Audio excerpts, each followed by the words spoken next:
Okay, I always forget that part. Okay, so welcome to our webinar today on how to register in SAM.gov. This is being presented by the Government Contracting Group here at the Women's Business Development Center. My name is Maura Downs. I'm the Managing Director of Government Contracting Services. So before we get started, just a little bit about us in case you're unfamiliar. The Women's Business Development Center is a not-for-profit organization. Our mission is to help grow small businesses through a variety of different means. We are not limited to just helping women. We help minorities and any other small businesses. So don't feel like I think our name is sometimes misleading, but don't be shy about coming in and using our services. The only thing that we ask is that you are a small business. So my group, the Government Contracting Group, helps grow small businesses through government contracting. We are an Illinois PTAC, and so we receive funding from the state to provide these services to help small businesses access government contracts. We provide teaching, mentoring, coaching, a variety of different services to help you grow your small business. We help you win contracts. We help you do whatever you need to gain the knowledge that you need to win those contracts. And then at the end of the day, our goal is to help you create jobs. Oops, the wrong way. So we provide a variety of different services to help you reach your small business goals. One of them is market research. We help you find partners. We help you with certifications as minority or women-owned businesses. We help you bid, and then we also help you with registrations like SAM.gov. Okay, so now we will dive in. What is SAM.gov and why do I need it? So what is SAM.gov? SAM.gov is a federal registration. It's actually a federal database that is used by contractors, government entities, not-for-profit organizations, international entities. So it's a lot of different organizations that need to use this one database. And I tell you that because that's one of the reasons why it's cumbersome. I'm sure before you came here, you know that SAM.gov has a reputation for being a little bit difficult to use. Hopefully we can kind of just demystify that a little bit for you guys today. But it is, it has to be kind of cumbersome to use because it needs to be used by a variety of different entities. So you'll see that they're asking you questions and you are like, why on earth would you ask me this? Like, this would never apply to my business. But you have to remember that, the foreign government of, Burma needs to register with SAM.gov in order to get federal assistance from the, the US government. So it has to be designed that way, but it does make it somewhat difficult to use or somewhat confusing, but hopefully we can help you demystify that a little bit.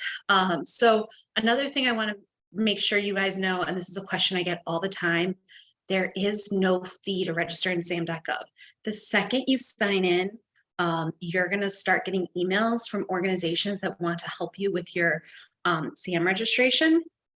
And you can use these services, but be aware that you can do this on your own. Plenty of people do it. Also, we, the PTACs, are here to help you. So if you need help from us or from any other Illinois PTAC, or, PTACs are here to help you at no cost to you. So keep that in mind. And if you want to pay one of these services, by all means, go ahead and pay if you feel like that will make your life easier. But keep in mind that you still have to answer all the questions. They just kind of take away some of the they go into SAM.gov itself and do it for you. But you're still going to end up answering all the same questions. So I'm not sure it saves you a ton of work. Anyway, just keep that in mind. And then I will say also, when you register in SAM.gov, as soon as you complete your registration, you're going to get bombarded with emails with people who want to help you get a federal contract or do different things with the federal government for a fee. So just be aware that those are solicitations. And I'm not saying that they're bad, but they're just maybe not something that you need right away. So just keep that in mind. Is anyone here willing to share? I don't know if anyone wants to unmute themselves. I'm very interested to hear, why are you here? And why what's prompting you to get a SAM.gov registration? Is anyone willing to chime in? Well, my name is Robin, and I'm currently a freight agent. I work under a freight broker, and a lot of logistics stuff.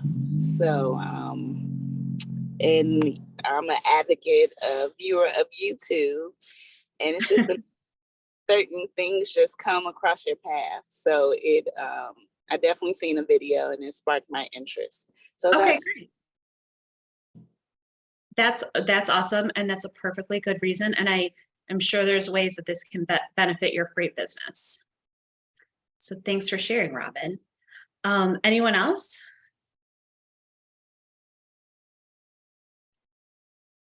Okay. Well, with that, I will move on. Unless anyone wants to chime in, feel free to interrupt me. We're going to move on to what are the steps to register. So before you get started, something I really, really encourage you to do is to gather all of your information. This document section is the main things that you need. So make sure you have your FEIN, your FEIN letter from the federal government.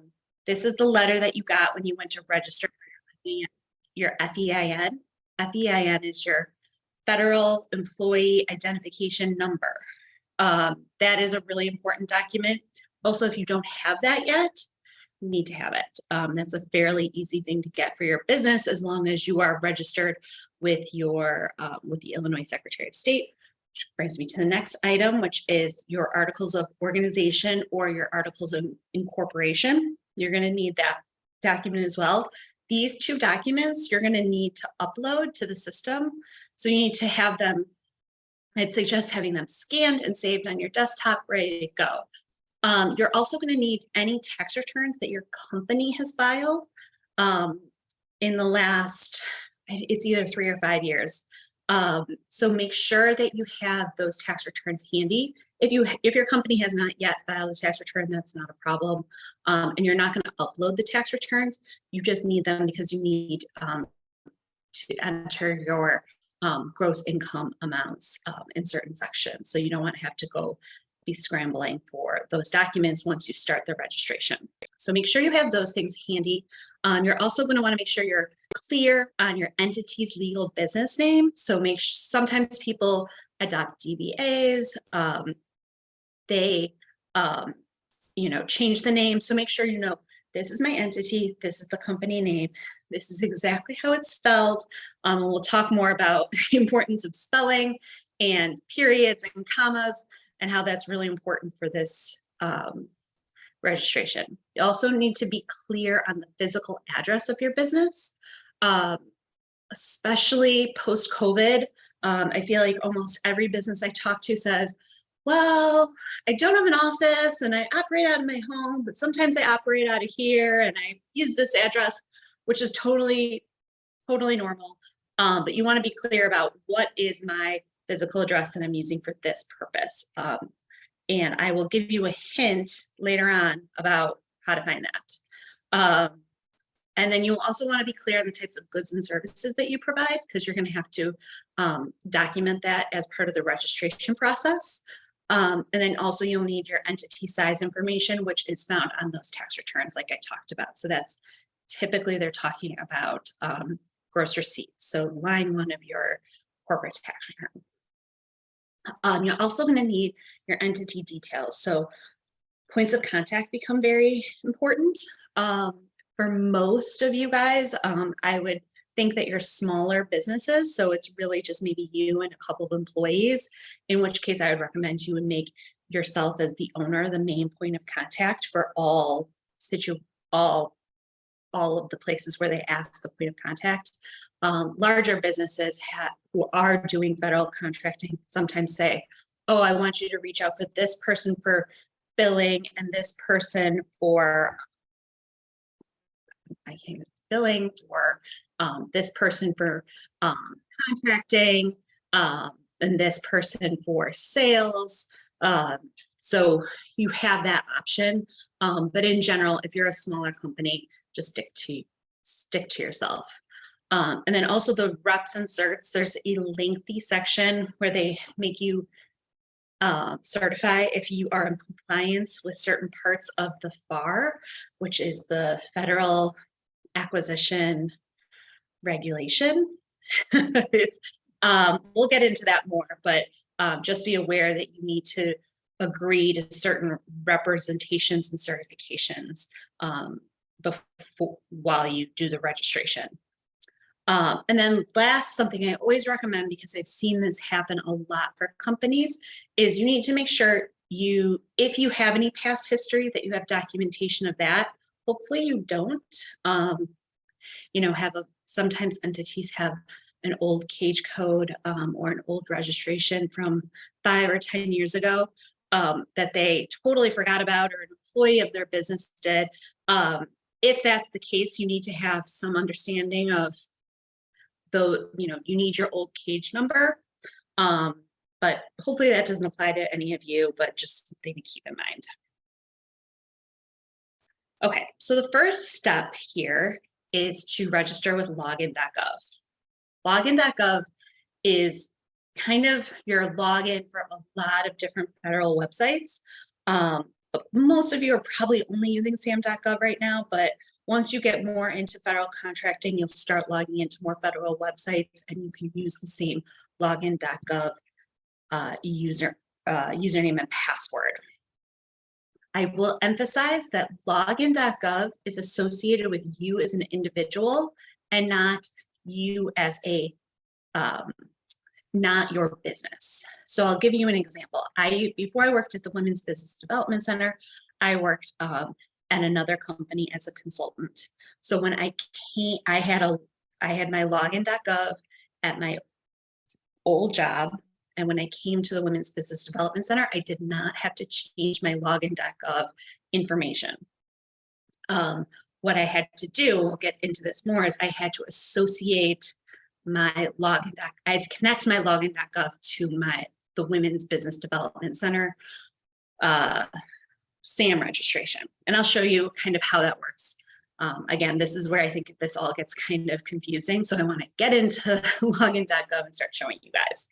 But login.gov is definitely, it's the first step, and it's definitely a very easy step. You just go on to the system, you select create an account, and it kind of takes you from there. I'll stop my PowerPoint presentation and I will show you guys. Okay. Unfortunately, because I have a login.gov account active, okay, you guys can see that. So this is login.gov.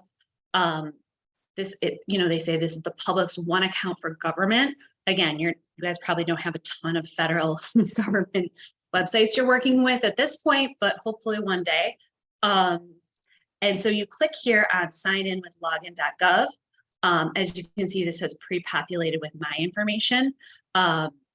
And for you guys, you'll click on create an account. You'll enter your email address, select your language of choice, accept this, and then click submit. And then from here, it's very, very easy. It's basic biographical information. You do have to, I believe you have to upload a copy of your driver's license or state ID or other form of identification, but it's very easy to use and not something that companies that I work with typically have an issue with. So this is definitely not something to be scared of.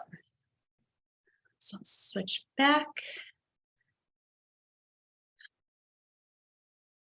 to my PowerPoint.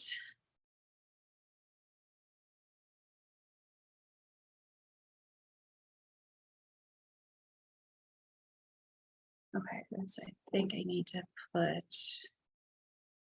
Can you guys see that slide that says login.gov? Hopefully, if not, someone stop me. But so now we're at login.gov. So you create that, and then the system is going to redirect you to your SAM.gov workspace. So once you're in SAM.gov, this is when things, I will not lie to you, get a little hairy, but I have listed out these steps. I personally find, these are the steps that you need to take. I find these steps kind of confusing because, especially when we get into this section about, there's two types of registrations, financial assistance awards and all awards. This is where I'm talking about there's a lot of different entities. Most of you, or I hope all of you on this call are interested in government contracting, so you are going to look for all awards. So let me now, instead of going through this, I'm going to actually just show you in SAM.gov how to do this so that you can guys get a little bit familiar with the system and what you need to do.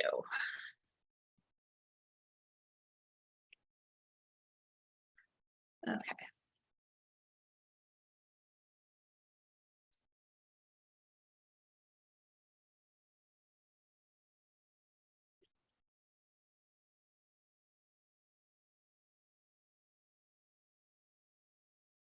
Okay. Oh, sorry, I need to share my screen.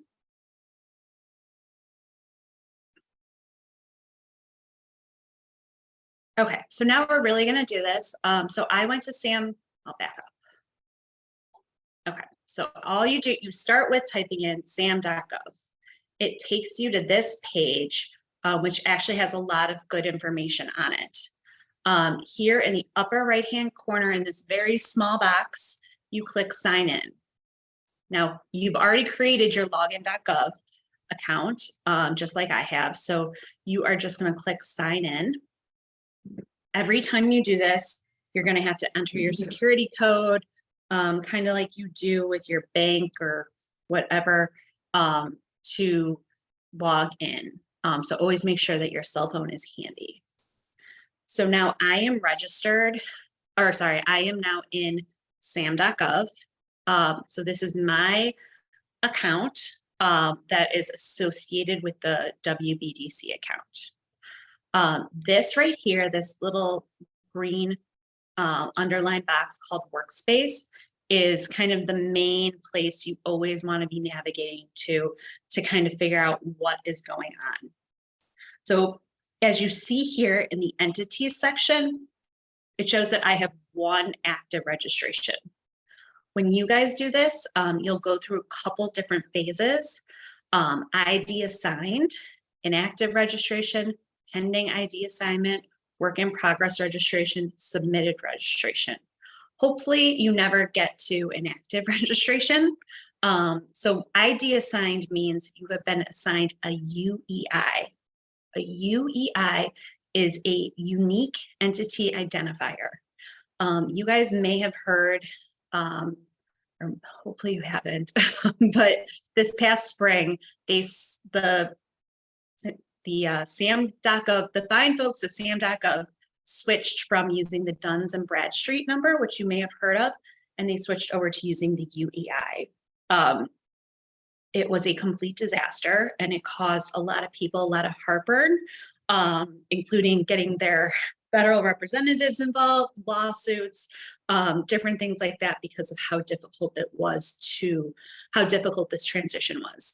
People lost out on contract dollars. So I say all that to say, if you're just starting your SAM.gov registration journey today, you are in very good shape, or you should be, you're in much better shape than the poor folks who tried to do it in April or May of this year. So you need to get your UEI. And once you get that, it will say ID assigned. And until then, it will say pending ID assignment. When you're completing the registration, your goal is to make sure that it gets to this part where it says submitted registration. Then you know that you completed the registration, and then you're just waiting for it to be approved and finalized. So let me go here. So this is now where I have my active registration for the Women's Business Development Center. For you guys, if you're just getting started and starting to register, you'll click Get Started. And so this is what I want. This is where a lot of people get a little bit sidelined. So register for financial assistance awards only. This is if you're just in here to apply for grants or loans. So most of you probably won't do that because you're probably here to get contracts. What you want to click on is register for all awards. So you're actually wanting to be a contractor. And then this also includes grants or loans that you can get. And then I honestly don't know why you would want a unique entity ID only. So I wouldn't click that. That's, I think, for very specific circumstances. So click register for all awards. And also, I will say, as you go through this process, there are lots and lots of ways to get help. So there's little buttons like right here, you can click on this, document to get information on what you need to register. So use all of those tools that are available to you. So here is where they're asking, are you a government entity? No. So it's now confirming, here's what you're registering for. I'm only going to be able to take you guys so far through this because I can't start a whole new registration. But I just want to show you, kind of get you familiar with this process and get you familiar with this system. So here is where they kind of tell you how to prepare your data, and then the different steps. So the first step is getting a unique entity ID, which is where we talked about, they're trying to make sure that you are separate from any other entity, because they want to make sure that, any given entity only has one assigned cage code and one UEI. I will get into what is a cage code in a minute. The core data is kind of the basic data that you need to identify your business. So your address, very basic information, points of contact, who should they call? We kind of touched on that already. Assertions, I am this kind of company, that kind of company. This is where, this is important to note for you guys. The assertions is where you're going to identify yourself as a small business or a small disadvantaged business. This is a self-certification that can help you with federal contracting to be certified as a small business or a small disadvantaged business. But they don't say, do you want to self-certify for this certification? They just ask you questions. Are you a small business? Are you disadvantaged? And then they make that determination for you. So a lot of clients come to me and say, oh, I want to get these self-certifications. And I say, oh, did you register in SAM? And they say, yes. And I was like, oh, well, let's check. There's a different database that we can use to check to see if you self-identified and self-certified in these categories. And most of the time they have. So that's kind of a nice feature of this, kind of a nice bonus for all the work that you put into doing your SAM registration, is that you can get these self-certifications. And then last is like I said, the representations and certifications. This is where they ask you a lot of the most random questions you've ever heard. And it's things like, I'm just making this up, but this is to give you an idea. Does your company buy natural gas products from Iran? And you're like, no. But you got to read through every single one like that. And the reason is that there's a federal law somewhere that says companies that want to do business with the federal government cannot engage in the practice of buying natural gas, stuff like that. So you're going to answer a lot of those questions. For you guys, especially as small businesses, it's going to be nope, nope, nope, nope, nope for a long time. And that's perfectly okay. Let me see if I can get a little further. Okay. So this is where we talk about the entity validation. You need to make sure you can officially document your legal business name, your physical address, the year you started, your state of incorporation, and you guys don't have to worry about the national identifier. This is for other kinds of entities. The reason I'm emphasizing this is this is the hardest part of the whole thing, is validating your entity. My special tip here, and I will show you exactly how to do this. Does anyone want to volunteer to tell me? I'm just going to look you up on the Illinois Secretary of State's website. Does anyone want to volunteer the name of their entity so I can look you up? I'll just make one up or think of a random one if nobody wants to volunteer. Chicagoland Fire and Restoration. Thank you. All right. So you're going to go here onto, you guys are going to watch me do this. So this is the website for the Illinois Secretary of State. It was Chicago Land Fire. Fire and Restoration.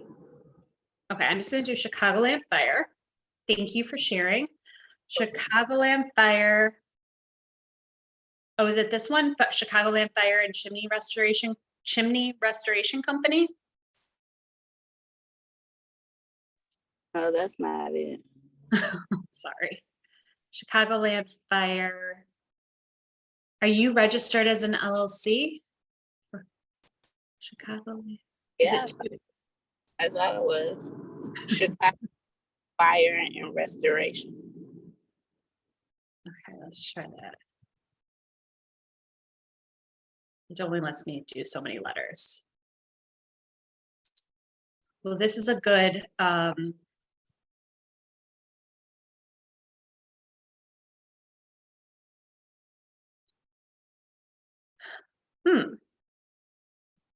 that's not coming up. So this is a good example of why you want to go back to your articles and make sure you know the name. Is it possible that Chicagoland is 2 words? Should we try that? Do any of these look like you? I'll try this. Okay.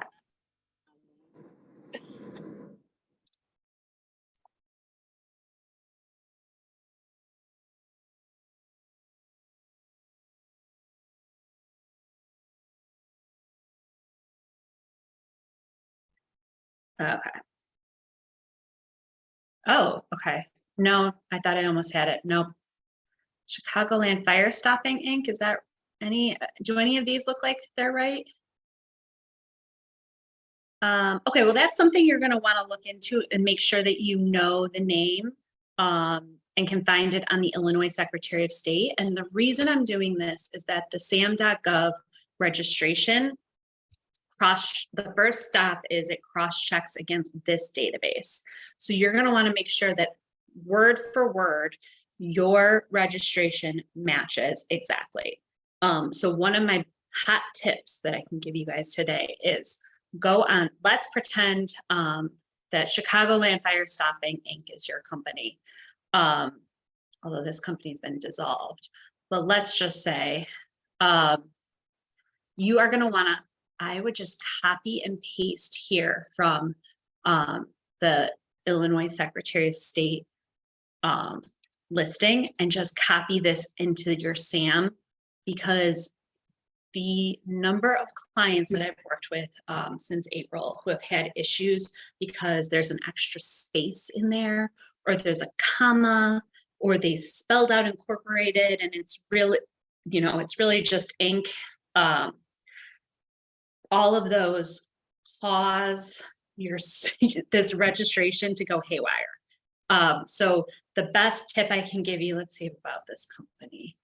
Does anyone else want to volunteer their company name? Yes, Courageous Spaces. Counseling. Okay, I just do the first. Oh, here we go. Okay, So this is a great example. So this is Courageous Spaces and Counseling. Sorry, Courageous Spaces Counseling and Consulting, PLLC. So you need to make sure that you are giving this exactly as it is on the Illinois Secretary of State's website. And some people, if you write out AND, but here it's an ampersand, that could potentially cause you a problem. Again, I know that sounds crazy, but this is how the database has been working. The other thing I want to point out from here is that you make sure you match exactly this address. The little things like spelling out drive versus DR period makes a difference, unfortunately. This is just where the system is at right now. So these are the two things that when you go to complete your registration, I would look at the Illinois Secretary of State and use that as my guide for how to enter my entity information. So another common issue is that, you know, you registered your business with the Illinois Secretary of State at your home address, and then you're using a different business address now. Maybe you rented a little office, but you never updated your address with the Illinois Secretary of State. Maybe you like your mail to go there. Nothing intrinsically wrong with that. But when you go to register with SAM, if it doesn't line up, you're going to have a problem. So just make sure you go on this website, you check it out, and make sure that everything lines up before you do these steps. And so when you validate your entity information, they're going to look for documents that prove all of these things. And the two documents that I would say 95% of the companies that I work with, the articles of incorporation or organization and the federal employer identification number, FEIN, will do the trick. Let me see how far. Okay, so now it's going to start asking for details. So I'm going to have to stop here. You're going to go through all of these steps. They ask very basic information here. It gets you to a point where it gives you a list of businesses that you can look at. And hopefully your business is just listed there and you can click, that's the one, and move on. For most, I would say 50% of companies, they're not on that list. So you have to upload the documents like I talked about and provide that, and then they will check those documents and enter them into the new database that they've been creating since April. So once you complete these steps, this 1, 2, 3, 4 up here, you will have a unique entity identification number. So that's kind of the first step of this. Once you get through the UEI portion, then you get into the rest of it, which is kind of the meat of it, where you're going to be answering a lot of questions. But I will say that, you know, you're following these prompts, you're asking the questions, answering the questions, and it's fairly straightforward. The only other tip I'll give you guys is at one point you have to create a thing called an MPIN. I don't know what the M in MPIN stands for, but it's like a special password that you're creating in addition to all the other passwords you're writing. So write down your MPIN, write it.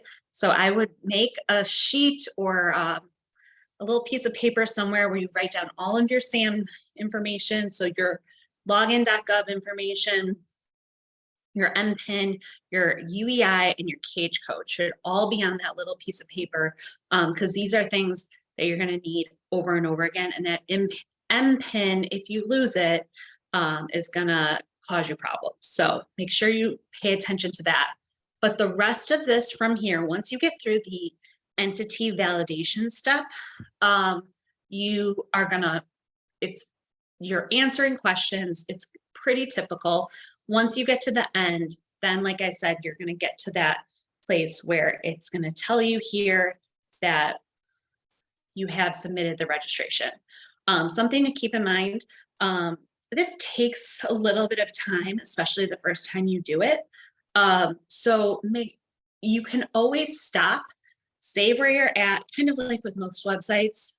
You can save where you're at and then come back to it. So don't worry about completing it all in one go, the system will start sending you reminder emails like, hey, you haven't finished your SAM registration. But you can always come back to it and pick up where you left off. The other thing I will say is the questions can be a little confusing.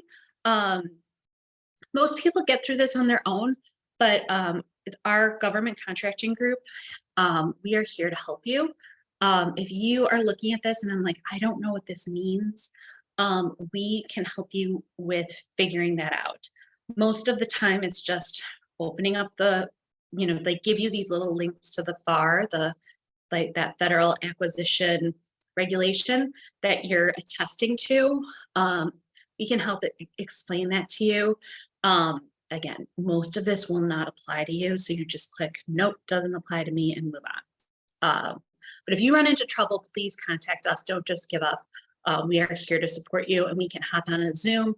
You can pull up your SAM, show us where you're at, show us where you're having problems, and we'll hold your hand through the process as much or as little as you need to.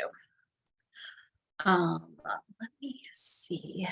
So like I said, I kind of didn't spend too much time on the slide deck, but hopefully it was helpful to actually see this in action. And then hopefully eventually you'll be like this and you'll have an active registration. You'll have a UEI right here. You'll have a cage code. Oh, I'm sorry. That's the one thing. The cage code is your identification with it's like your supplier number. Like the city of Chicago will give you a supplier number. This is like the federal government supplier number for you. The last step of once you get the UEI, the last step is getting assigned a cage code. And so the federal government has one cage code for every business. So the hallmark of having a completed SAM registration is having a cage code. So once you have a cage code, you know that you're done. And mostly this active registration will show up for you. The other thing I wanted to note is that every SAM registration expires after a year. So again, you'll get plenty of emails from SAM.gov about the fact that your registration is expiring. The Women's Business Development SAM registration will expire April 8th, 2023. So a little bit before that, I'm going to come in here and I'm going to just go in and there's a process to renew your certification. So you basically just are reviewing everything, confirming that nothing has changed, resubmitting it, and then they approve you again for the next year. That is a fairly easy process, but something that you have to remember to do. Plenty of people come to me and they say, oh no, I didn't renew that. And then it becomes a pain because you have to go back. So definitely just mark that date in your calendar. I think that is it. Does anyone have any questions? I've been talking a lot. I will stop sharing.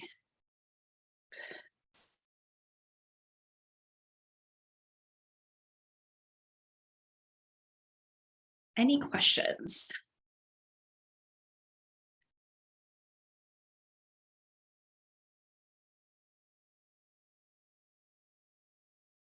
I just threw a lot of information at you guys, I know. Okay.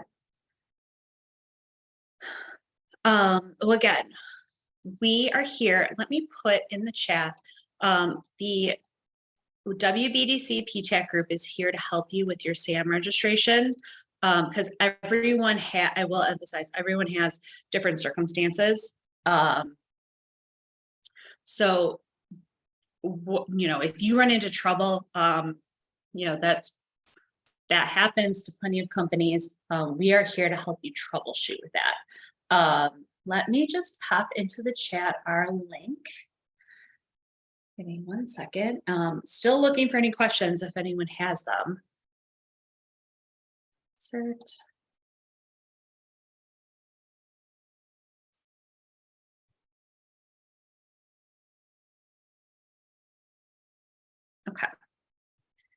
here is where you can make an appointment with us for a no-cost one-on-one counseling session. Like I said, we will hold your hand through this process as much or as little as you need us to.